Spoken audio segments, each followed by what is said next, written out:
Well, joining us now to discuss this a little further is a man that has had the pleasure of understanding hockey from all different levels, as a player, as a coach, and even as an administrator, Sheldon Rostron. A very good afternoon. Thanks for chatting to Newzroom Afrika once again. What do you make of Hockey South Africa's response to the outrage?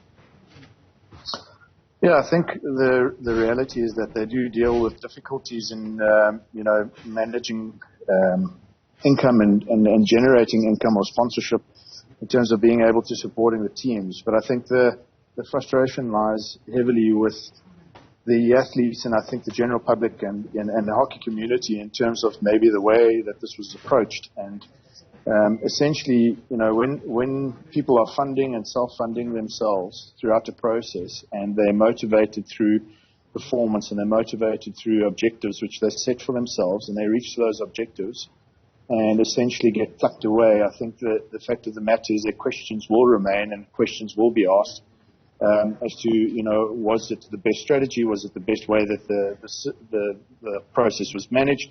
And did we actually, delve into the nitty-gritties on how best to potentially manage the situation, or try and at least, work with different groups of individuals to see if the funding could be found? They're talking about 10 million rand just to enter the Pro League. I mean, does hockey ever get that kind of a lump sum? And also bearing in mind that this is just one of 8 national teams. Well, I think there's 2 parts to the answer. I think one is that traditionally the answer has been no, but we have had experiences in generating these types of sums of finance through different means and through different ways, over the past few years, and being able to host events, to be able to attend events. They have also shown in their finances that they've been able to receive these types of monies before, although it is obviously spread quite thinly across the total sum of hockey. But I think, the approach of trying to find this funding, and in trying times as it has been recently, is not impossible to do, but it's going to take several avenues, and it's going to take a real proper strategy from the organization and from the individuals to make sure that we can achieve this. Now, I think the issue that's being raised is that this concept seems to be, or is perceived as being new, that when you move in from a Nations Cup into a Pro League, that the funding is of such nature. Now, it's not new. The organization would have known this, whether they share that with the players or essentially also all the members within the hockey community to try and find solutions. I think that's what's being questioned at the moment. Were we aware of these things? Were these things being communicated with us? Did we find the right solutions in terms of, addressing the matter, and especially also addressing government? The sense that I get from the letter that was written this morning or sent out this morning from DSAC was that, had we been consulted, there might have been maybe a different discussion or a different avenue, or, something like that seems to have been possible. So, I think the questions that are out there is quite valid, and, it leaves many people with more questions as more. Sporting director in the Northwest, but you also know just not only how costly it is, but also just how difficult it is to obtain sponsorship.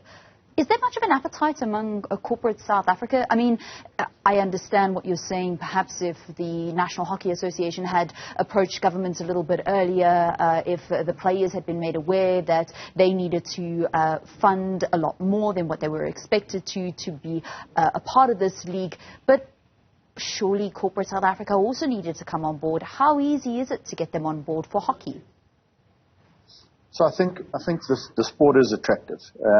And it has become more and more attractive over the past few years. And I think the difficulty is that when we look at the different levels within the hockey community, when one looks at school sports, it's quite lucrative to the amount of income that gets generated across the hockey spectrum, whether it be from self-generated funding through events, whether it be the backing of parents, whether it be the backing from corporate sector. There's quite a lot of money that goes around when one looks at the broader spectrum. And I think as soon as one starts looking towards the senior levels, the numbers starts decreasing, and obviously with that comes a decrease in the capability of generating the income. And I think the question stands as to what is the strategies that have been put in place to maximize the numbers, maximize the opportunities and attractiveness of sport at a higher level.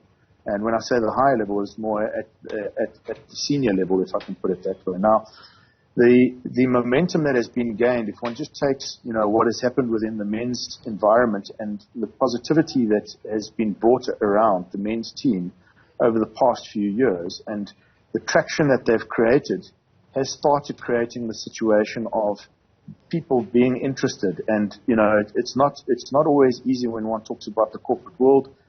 From my experience, you go and you see 60 companies, and if you're lucky, you are able to put 5 or 6 or 7 together. But the question is, again, how lucrative is it? What have we done to make it more lucrative? Are we investigating, all of the elements and facts that goes into making this a very attractive sport? And I think it is a very attractive sport, but I just think there's Hockey coach way Sheldon more that we need to do. Rostron, thank you very much for your time here on Newzroom Afrika. We appreciate it. And Stephen, that's how we come to the end of your sport in this hour. There'll be more sport for you in the next hour.